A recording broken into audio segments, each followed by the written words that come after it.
అన్నవాళ్ళు లేని అనాథనైపోయాను. నన్నెంతో ప్రేమించే నా చెల్లెలు నాకు దూరం అయిపోయింది.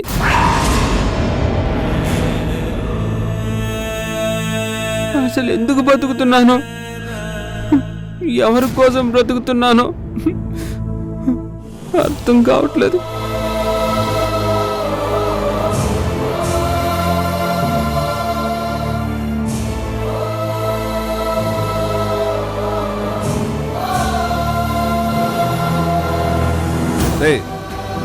ఆ రూమ్ లో ఉన్నోడికి భోజనం ఇచ్చిరా? అలాగే సార్. కూర్చోండి కూర్చోండి. ఇలా ఇవ్వండి సార్, నేను తీసుకువెళ్ళి ఇస్తాను.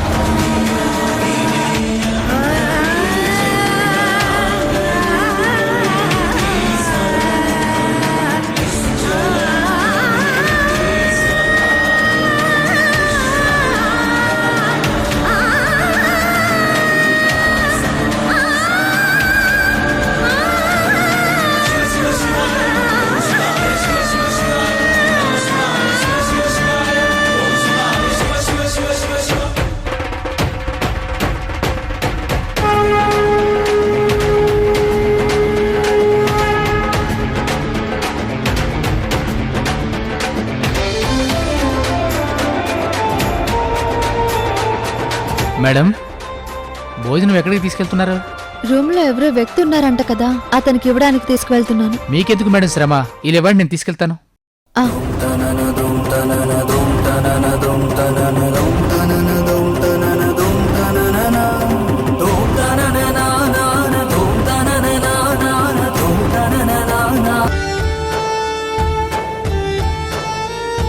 ఏంటిది? భోజనం. ఎవరో అన్నయ్యని కోల్పోయిన చెల్లెలు అందరికీ ఆశ్రమంలో భోజనాలు పెడుతుంది. తిను, తీసుకో.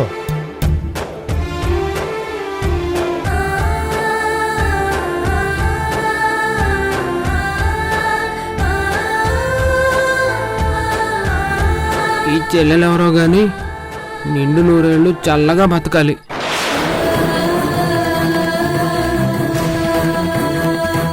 సరే, నేను వస్తాను. మంచిదమ్మా, మీ సామాన్లన్నీ కారులో పెట్టించాను. థ్యాంక్స్ అండి, నేను బయలుదేరుతాను. మంచిది.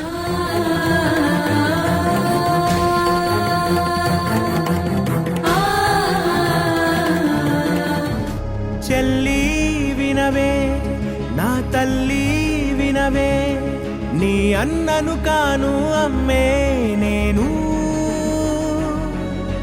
చిట్టి వినవే, నా బుజ్జి కనవే, నీ పుట్టు మచ్చై ఉంటా తోడు. నా చెల్లెలు నాకు దూరం అయింది. గంగమ్మ తల్లి నా చెల్లెల్ని ఎత్తుకుపోయింది.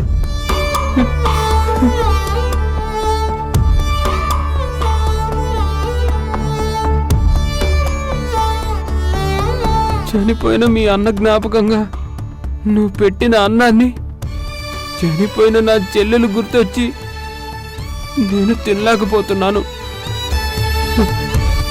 నన్ను క్షమించమ్మా.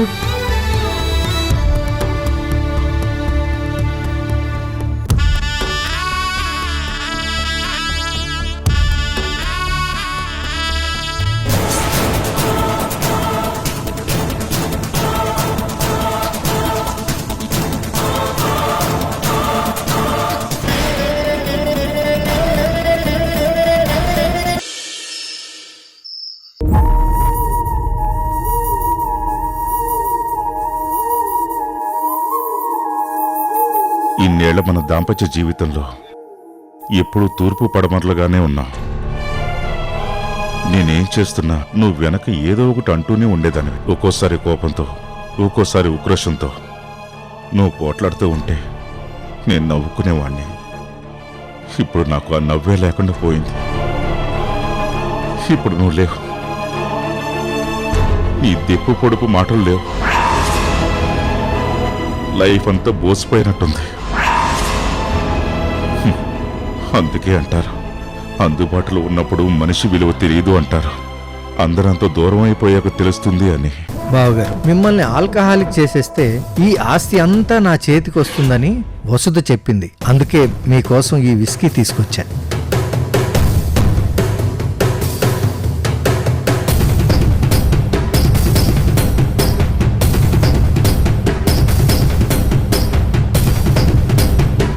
ఏంటి మోహన్ ఇలా వచ్చావు? బావగారు, చెల్లాయి మీద బెంగతో మీకు నిద్ర కూడా రావడం లేదు. ఇది కొద్దిగా తీసుకోండి, అంతా మర్చిపోయి హ్యాపీగా నిద్రపోతారు. వద్దు మోహన్, నీ చెల్లయ్య ఉన్నప్పుడు తను వద్దన్నా తాగేవాణ్ణి. అప్పుడు అందులో ఏదో ఆనందం కనపడేది. ఇప్పుడు తనే లేకపోయిన తర్వాత ఇదంతా ఎందుకు? అమ్మమ్మమ్మ, బావగారు, మీరు అలా అనకండి. ఏదైనా ఒక్కసారే మానకూడదు, దానివల్ల లేనిపోని సమస్యలు వస్తాయి. అందులోనూ మీరిప్పుడు చాలా స్ట్రెస్లో ఉన్నారు. నేను కంపెనీ ఇస్తాను, కొద్దిగా తీసుకోండి. వద్దు మోహన్, అహల్య ఉన్నప్పుడు 2 పెగ్గులు తాగినా ఎంతో హ్యాపీగా ఉండేది. ఇప్పుడు నాకు ఏమీ తీసుకోబుద్ధి కావడం లేదు. అలా అంటే ఎలా అన్నయ్యా? మీకోసం కష్టపడి చికెన్ ఫిష్ చేశాను. మీరు తిననంటే అవన్నీ వేస్ట్ అయిపోతాయి.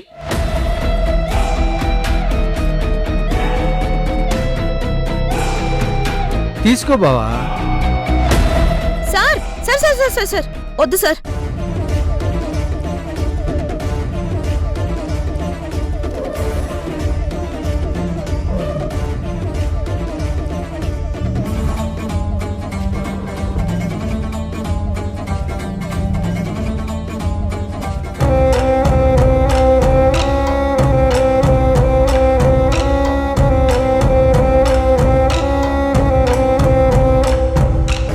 వసుదా, నువ్వేం చేస్తున్నావో నీకు అర్థమవుతుందా?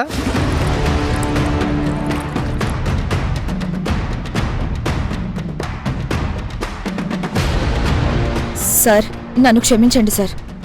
మనకు కావలసిన వాళ్ళు దూరం అయినప్పుడు మనం వ్యసనాలకి దగ్గరవుతాం. ఆ వ్యసనం అలవాటుగా మొదలై అవసరంగా మారుతుంది. అది మీ ఆరోగ్యాన్ని పాడు చేస్తుంది. మీ వల్ల ఎంతో మంది బ్రతుకుతున్నారు.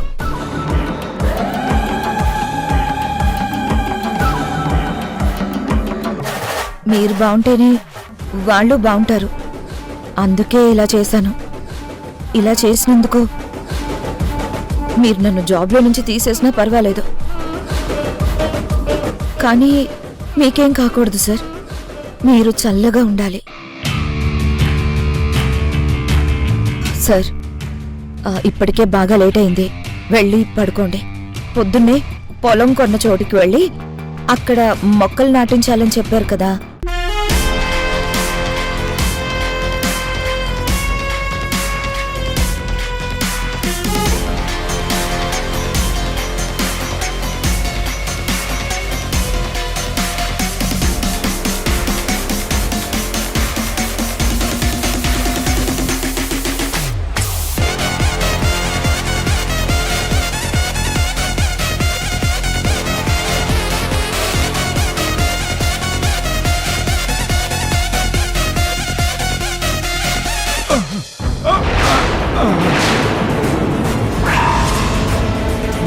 Sir sir sir